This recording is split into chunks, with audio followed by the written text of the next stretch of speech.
The first hint of dawn brushed faint streaks of pale gold across the horizon, but Crestfield City still slumbered in the quiet before sunrise. The streets lay wrapped in shadows, the chimneys cold, and the wind carried only the distant sound of a night watchman's boots fading into silence. Within the sprawling Carter estate, tucked behind rows of carved stone pillars and wooden corridors, the stillness was broken by a sharp, muffled thud. A boy had leapt out of bed. In one fluid motion, he tossed aside the blanket's warm weight, swung his feet to the polished floor, and began dressing. A quick splash of cold water to his face sent a shiver racing down his spine, but it jolted him fully awake.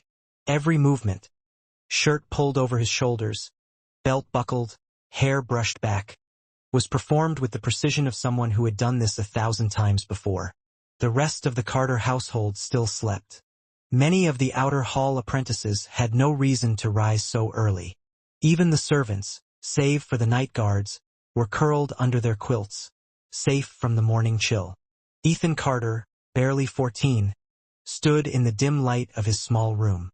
His frame was slim, his skin pale, but there was an earnest sharpness to his features that drew the eye. He was not handsome in the way bards wrote about, but there was something quietly compelling about him, especially his eyes. They were bright, alive, and burning with an untamed will. "If I can hold on just a bit longer," Ethan muttered to himself, clenching his fist, "I'll break through to the second rank. Then let's see the rest of them keep whispering behind my back." 6 months ago, he had arrived at the Carter Main estate from Willowbrook, a small countryside branch of the family. His entry was won through grit, sleepless nights, and a stubborn refusal to quit, traits that had carried him to the first rank of the martial path long before any boy in his town. Back in Willowbrook, his talent had been the pride of his generation. Elders from the branch would clap him on the shoulder and tell him he would go far, perhaps farther than any Carter youth born outside the city. His parents had watched him leave with eyes shining, their hopes tied to his journey. But Ethan knew the truth they didn't. His success wasn't born of effortless talent. It was bought with hours of sweat that would have broken other boys his age. He had never been a prodigy, just relentless. The Carter family's branch in Willowbrook was small, barely 100 members, with maybe half a dozen children of his age. Every 5 years, the branch would select 2 of its most promising youths to send to the main estate. That year, Ethan had been chosen alongside a girl named Emily Carter, who had reached the first rank 2 months later than he had. Ethan had left the village full of fire, imagining the main estate as a place where he could sharpen his skills and prove himself among equals. But Crestfield had taught him a different lesson. The Carter Main estate was vast, tens of thousands of members, sprawling lands, iron-rich mountains, merchant fleets, and an influence that reached beyond the city walls. Compared to them, the Willowbrook branch was little more than a cluster of thatched roofs and small farmlands. In his hometown he had been exceptional, a genius, they had called him.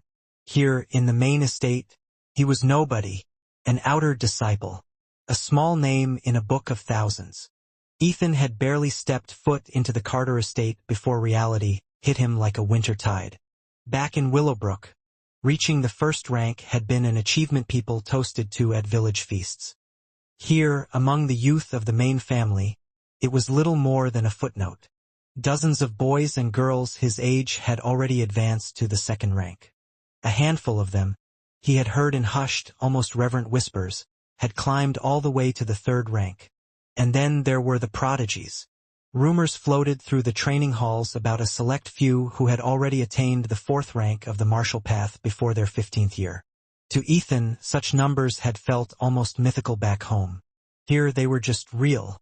It was a bucket of cold water dumped over his confidence. And it stung worse because of Emily. Emily Carter, the other youth from Willowbrook chosen to come with him, had once looked at him with something close to admiration. In those early days she had followed him during drills, asking for pointers, praising his strength in friendly, teasing tones. But in Crestfield that warmth had faded. She drifted toward brighter stars, the strongest of the outer disciples, boys whose skills eclipsed Ethan's by miles. She was often seen laughing with Marcus Hale, one of the top 3 in the outer ranks. Ethan told himself it didn't matter, that he had no time for distractions back then, and certainly not now. He remembered how, in Willowbrook, he had been so focused on his training that he barely noticed the looks she gave him. Now, whatever that had been was gone. Still, her absence, and her new companions, had burned something sharp into his resolve. That night, under the flickering lantern light of his small quarters, he had made a vow. I will earn my place in the Carter family and in Crestfield itself. And until I do, I will never return to Willowbrook. The next morning, after his brief wash and dressing, Ethan tightened his belt and made for the Carter training grounds. By the time he arrived, the sky was lightening into a pale blue, and the training field stretched before him. A broad square of packed earth surrounded by wooden dummies, target posts, and racks of blunted weapons. The air smelled faintly of dust and sweat, and the faint clack of practice weapons drifted from one corner where an early pair sparred. Ethan ignored them and moved to an empty space. Dropping into a low horse stance, he inhaled deeply.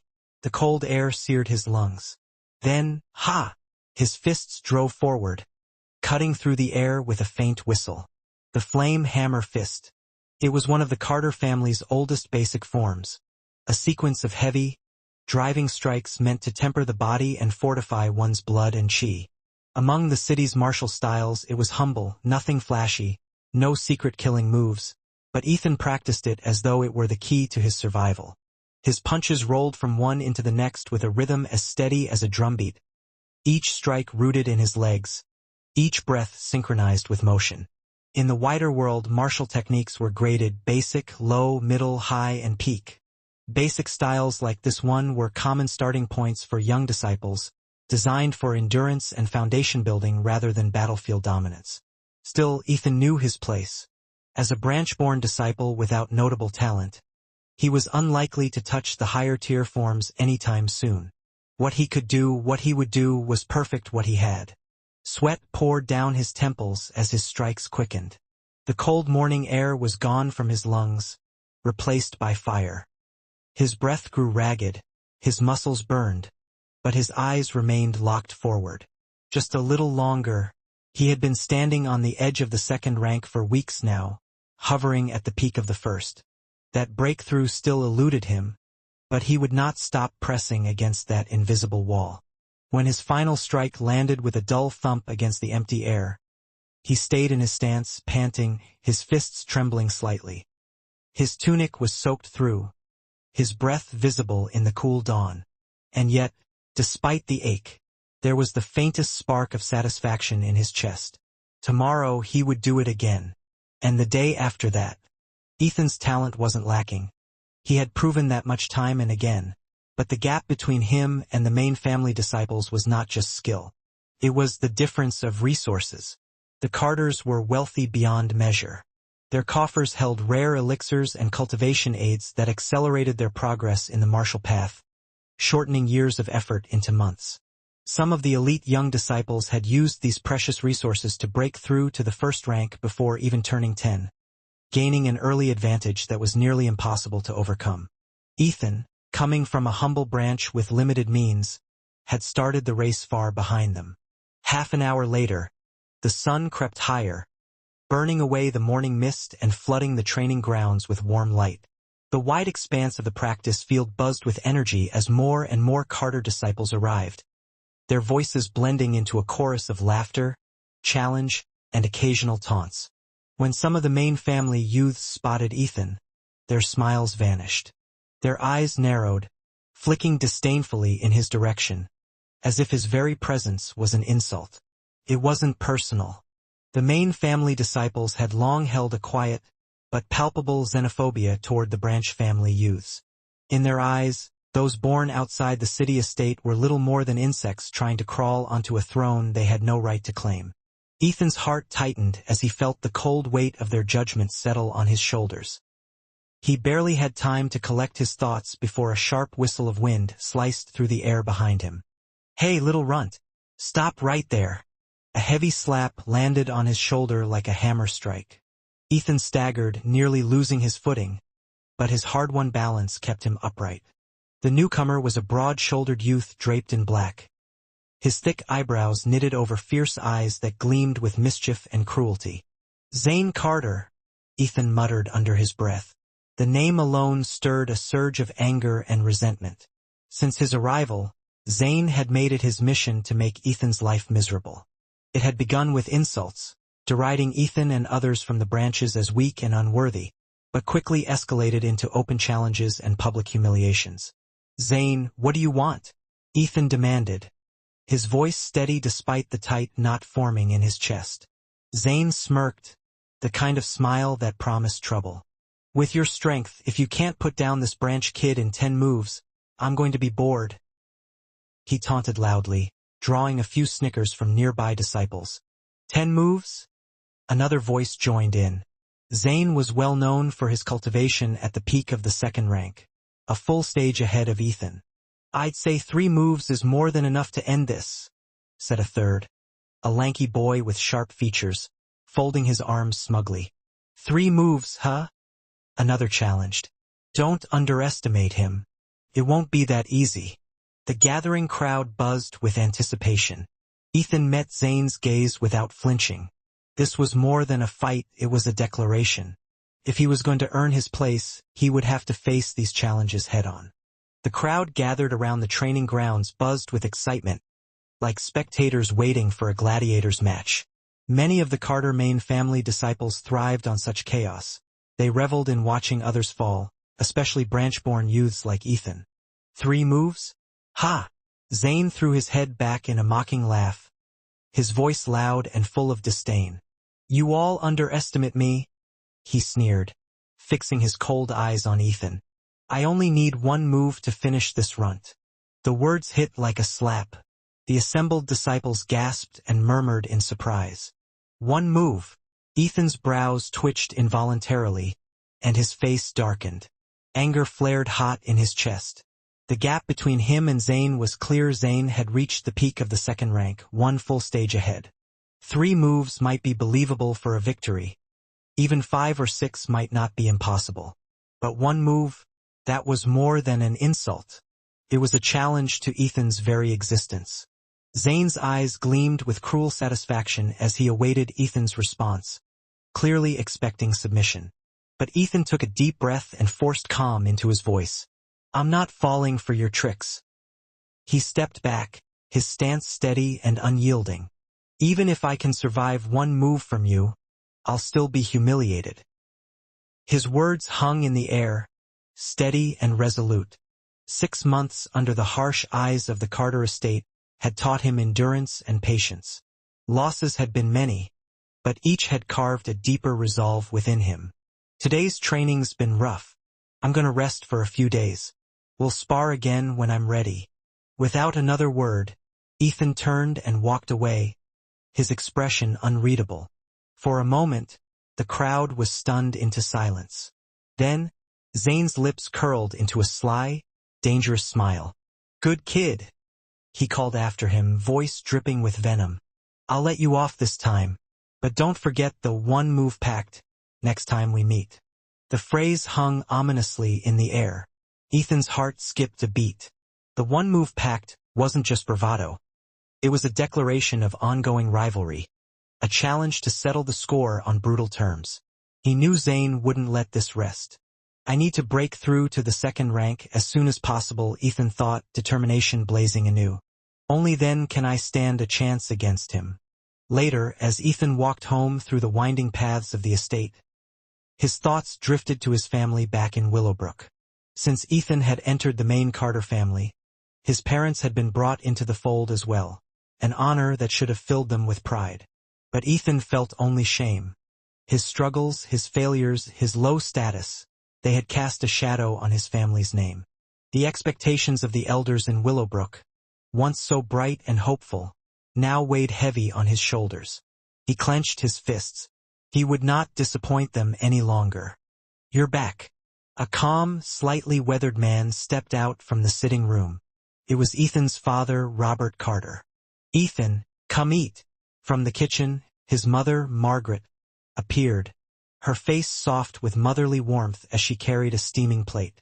Every time Ethan returned home, the familiar smell of home-cooked food and the gentle care of his parents wrapped around him like a shield against the harshness outside. "Thank you, Mom. It's really delicious." Ethan's words came hurriedly, barely masking the exhaustion beneath. Throughout the meal, Robert and Margaret exchanged few words, their quiet demeanor weighed down by unspoken worries. "Father, Mother, you too? Is something wrong?" Ethan finally asked, catching the solemn expressions on their faces. They looked at one another and sighed deeply. "I should tell you," Robert began carefully. "Not long ago, the higher-ups of the Carter family sent a message." "The higher-ups?" Ethan frowned, puzzled. Robert's eyes darkened with gravity. "There's a new rule in the family. If a branch disciple cannot break through to the second rank of the martial path, they will lose the right to participate in the family martial meet. And if, before the age of 15, they fail to reach the third rank, they will be sent back to their original branch family." Ethan's heart hammered fiercely, his face drained of color. The family martial meet was more than just a contest. It was the ultimate proving ground for all young disciples. Ranking high meant generous rewards, recognition, and, most importantly, the chance to become an inner disciple, trained personally by the family elders. For an outer disciple like Ethan, it was the gateway to escaping obscurity. To lose the right to participate was to be cast aside, forgotten. And the thought of being sent back before 15? It was a sentence worse than failure itself. "No, this can't be." Ethan's voice trembled as his fists clenched tightly. He and his parents had sacrificed too much to return to Willowbrook disgraced. "This rule is specifically aimed at branch family disciples," Robert said quietly, the weight of the words pressing down on them all. The silence that followed was heavy, filled with the echo of Ethan's resolve hardening like steel. "I can't let this happen. I won't let this be my fate." Margaret's gentle face showed a flicker of concern mixed with frustration. "Father, Mother," Ethan said, his voice trembling but resolute, "don't worry. I will train harder than ever. Before the family martial meet, I will break through to the second rank." He clenched his fists tightly, determination burning in his eyes. Robert sighed, shaking his head slowly. "There are still 2 months until the meet, but registration closes a month before. Breaking through to the second rank in a month. It's not going to be easy." Ethan's expression darkened, like a shadow had settled deep in his chest. If he had the full 2 months, maybe, with enough effort, he could stand a 20 to 30% chance. But 1 month? He wasn't sure he had even that much hope. A heavy silence fell over the room. Margaret wiped a tear from the corner of her eye softly, her voice barely above a whisper. "Ethan, no matter what happens, we will always be proud of you. If it comes to it, we'll return to Willowbrook. As long as you live a peaceful life." Robert nodded, his tone gentle but firm. "That's right. Back in Willowbrook, you'll still be one of the top disciples. Better to be the head of a chicken than the tail of a phoenix." As parents, their greatest wish was for their son to live safe, even if ordinary. But Ethan shook his head violently. "No, I refuse to return to Willowbrook and live a mediocre life." He had sworn it. He would carve out his place in the Carter family, make a name for himself in Crestfield City. He dreamed of reaching the 9th rank, the very peak of the martial path, of exploring the world beyond these walls. How could he give up now? Tears threatened to spill from his eyes, but he swallowed them down with fierce resolve. With a roar that surprised even himself, Ethan stormed out of the house. "Ethan, don't be stubborn," his parents called after him in worried voices. Suddenly, the sky exploded with thunder, and heavy rain began to pour, drumming against the windows like the storm inside Ethan's heart. Ethan ran through the pouring rain, his chest heaving with each breath, the storm raging above mirroring the turmoil inside him. Lightning cracked the sky, jagged veins of white fire illuminating his face, which flickered between light and shadow. "Not good," he muttered, slowing just enough to glance upward. What he saw stole the breath from his lungs. The sky was tangled in an impossible web of lightning, far denser and more chaotic than anything he had ever witnessed. It crackled and pulsed, stretching in every direction like a living, breathing creature. Suddenly, something strange happened. A faint black light shimmered across the sky, cutting through the electric storm with ease. It moved like a dream, fluid, unnatural, and breathtakingly beautiful. No force of nature seemed able to stop it. Before Ethan could react, a strange sensation blossomed at his feet. His legs went numb. His hair and clothes instantly blackened and singed as if scorched by an invisible flame. The thunderous roar of the storm vanished, replaced by a deafening silence. Ethan's heart pounded wildly in his chest as he looked down. There, lying before him, was a small black orb, shaped like an eyeball, glowing with the same faint black light. It thumped steadily, as if it had a pulse of its own. And, somehow, the rhythm perfectly matched Ethan's heartbeat. A whisper echoed faintly in his mind. A calling, unfamiliar yet strangely familiar. Could this thing be alive? His breath caught. He tensed, eyes sharp and wary. Before he could react, the orb flashed, transforming into a shadow that shot forward with terrifying speed. Pierced into Ethan's left eye. A scream tore from his throat. Darkness swallowed him whole. "It's over. I'm blind."